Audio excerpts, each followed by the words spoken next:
It has been mind-blowing. It has been mind-expanding.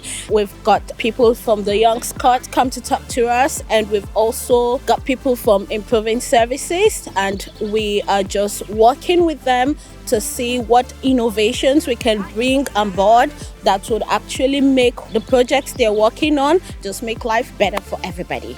We have started the Innovation Week with some really interesting techniques and insights on how to think about futures. And I've been finding that really interesting because often with data science, we are very much focusing on the here and now. And this was the other way around. This was really us looking at what's likely to happen, what's unlikely to happen. But let's just think about that anyway. I'm getting to meet way more people than I would on my course. I'm getting to meet people at various different levels and from various different backgrounds as well, and that's proving really instructive for me. And it's much more about having the conversations that spark the creativity that's going to result in making something better.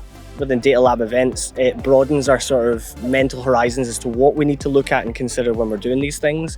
But the networking is by far the best part, because these people are going to be in really high positions, in positions that do a lot of good for Scotland and the world, and it's nice to know that you know those people and potentially even have a chance to work with them in the future. What has made me think about is how the technical skills, whilst they're important, they're only like one fragment of what we need as data scientists, and it's actually the context in which we operate.